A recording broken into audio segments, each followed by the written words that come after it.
You know, we're always looking for ways to improve our podcasts and publications so we can save you time and keep you up to speed on developments in the cybersecurity industry.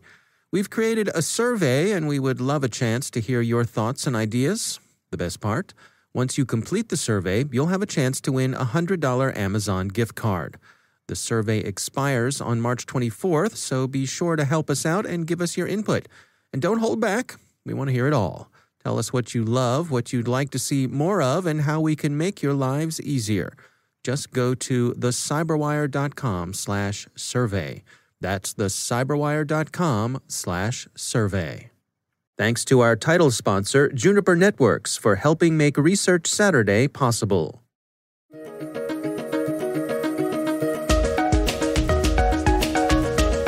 Hello, everyone, and welcome to the Cyberwire's Research Saturday. I'm Dave Bittner, and this is our weekly conversation with researchers and analysts tracking down threats and vulnerabilities, solving some of the hard problems of protecting ourselves in a rapidly evolving cyberspace. Thanks for joining us.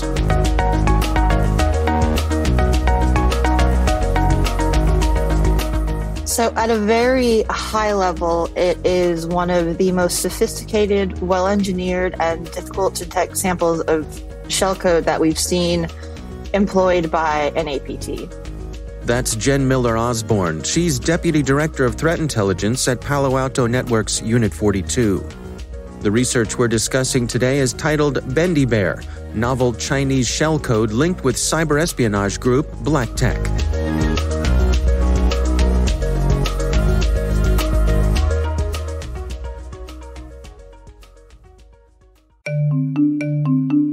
Juniper Connected Security helps organizations build threat-aware networks that extend security to every point of connection across the network.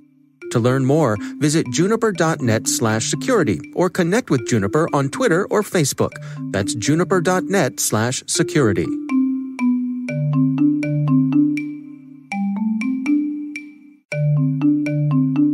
And now, a message from our sponsor, Tanium. In a distributed cloud-based world, managing and protecting endpoints has never been more important. The Tanium endpoint platform provides real-time visibility, comprehensive control, and rapid response for endpoints across distributed operations. That's why the Department of Defense and half of the Fortune 100 trust Tanium to secure and manage their IT operations. Want to try for yourself? Visit tanium.com/cyberwire to get a 14-day free trial of Tanium as a service. That's tanium.com/cyberwire. And we thank Tanium for sponsoring our show.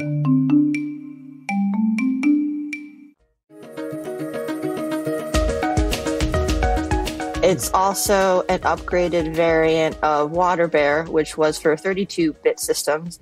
And this one is designed for modern 64-bit systems. So it shows as well that there's developers behind this that are consistently updating this as operating systems and things like that progress.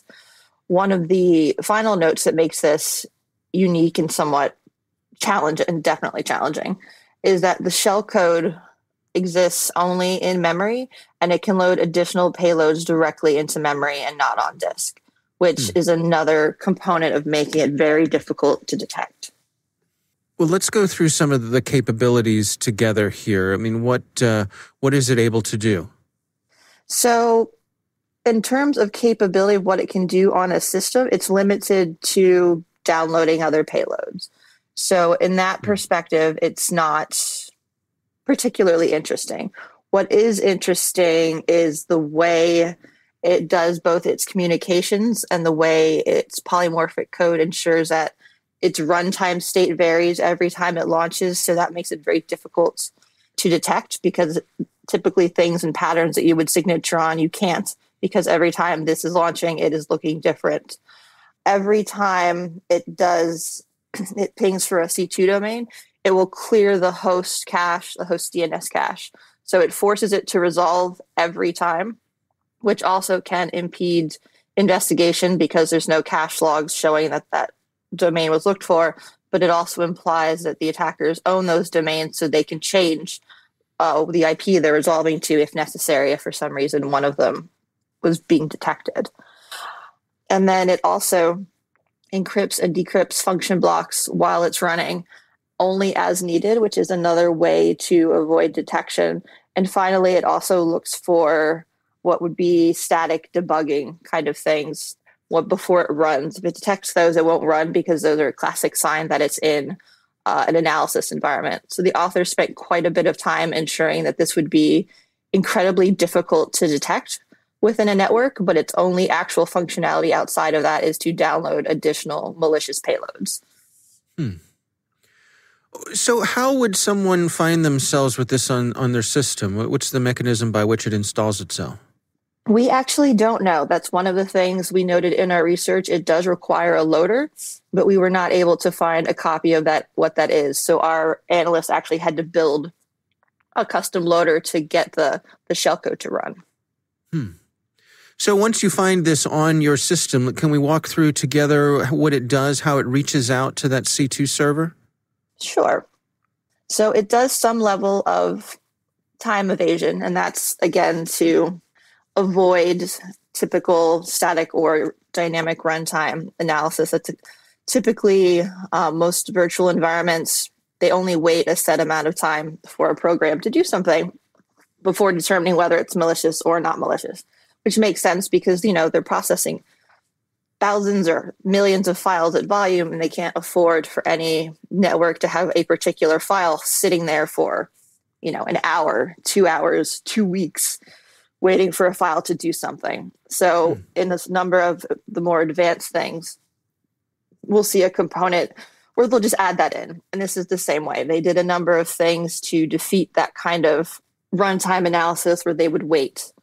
In addition, they hid their traffic within port 443 SSL traffic, and they were encrypting it. It wasn't SSL encrypted, but it was still encrypted, so it wouldn't necessarily throw any flags just from a casual kind of look.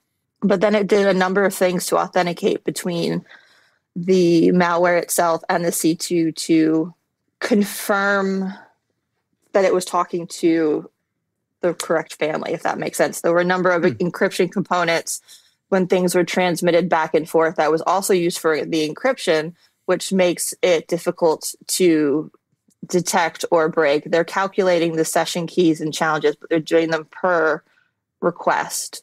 And then they're basing the encrypted chunk of the payload that's sent back on the challenge and the response. So it's confirming the two families are talking together, but it also means that you needed the session keys when they were created really to be able to decrypt anything and detect it. So it's a good way of hiding traffic inside legitimate traffic and just kind of sneaking in under the radar, if you could say that.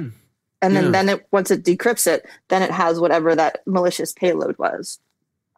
And that payload goes right into memory, so it's not being written anywhere where it could be flagged there. Yep. And it'll also write itself, whatever it is, directly into memory.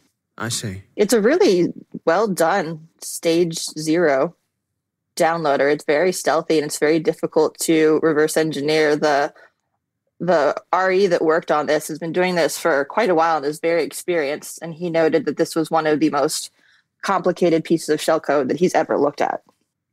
Wow. Now, there's some things that it's doing in terms of the encryption here. When it's sending, when data is being transferred, it's breaking it down into certain size blocks, and those blocks are each getting encrypted separately. Mm-hmm.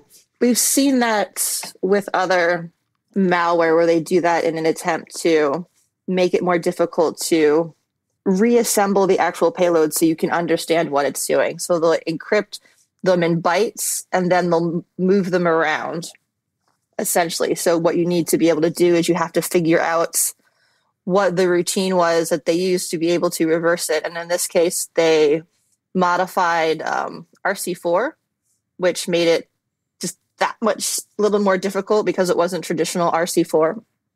And then they would do that, and then they would XOR the results as well. So it's an effective way of making it very difficult to reassemble, even for a researcher. And do you have any sense for what sort of payloads are being delivered here? Has there been any follow-up on that? Unfortunately, we were not able to find any of the follow-on malware associated with this. We would love to talk to someone if they have anything. So if anyone that's listening has anything else on this, please feel free to reach out.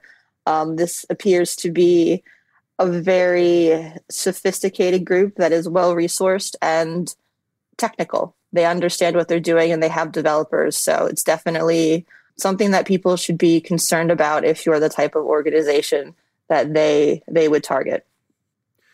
And what sort of conclusions have you drawn in terms of who might be behind this and who they may be targeting?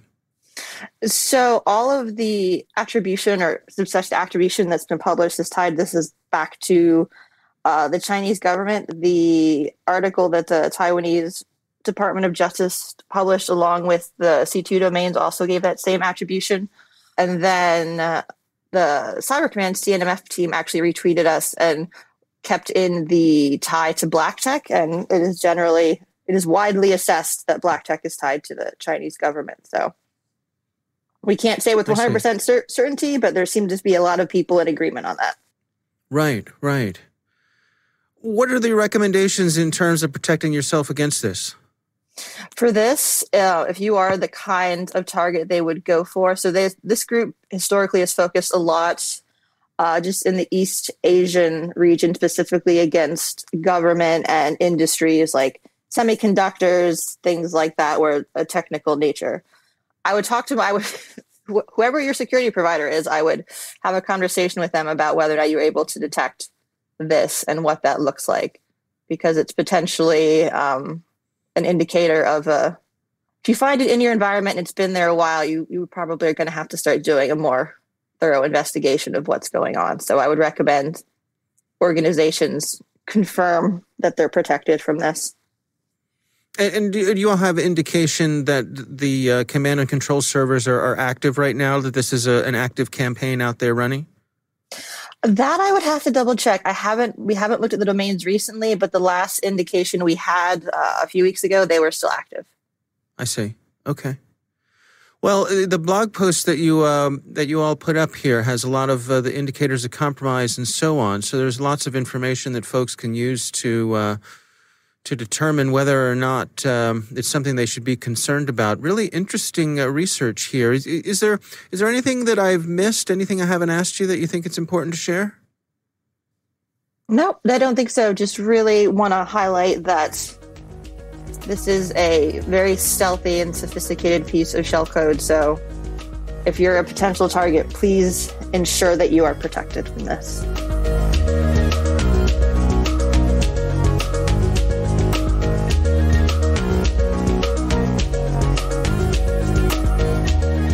Our thanks to Jen Miller-Osborn from Palo Alto Networks Unit 42 for joining us. The research is titled BendyBear, Novel Chinese Shellcode Linked with Cyber Espionage Group, BlackTech. We'll have a link in the show notes. Thanks to Juniper Networks for sponsoring our show. You can learn more at juniper.net/security or connect with them on Twitter or Facebook. Thanks to Tanium for their sponsorship. Learn more about Tanium as a service and sign up for a 14-day free trial at tanium.com/cyberwire. The Cyberwire Research Saturday is proudly produced in Maryland out of the startup studios of Data Tribe, where they're co-building the next generation of cybersecurity teams and technologies. Our amazing Cyberwire team is Elliot Peltzman, Puru Prakash, Kelsey Bond, Tim Nodar, Joe Kerrigan, Carol Terrio, Ben Yellen, Nick Valecki, Gina Johnson, Bennett Moe, Chris Russell, John Petrick, Jennifer Iben, Rick Howard, Peter Kilpie, and I'm Dave Bittner. Thanks for listening.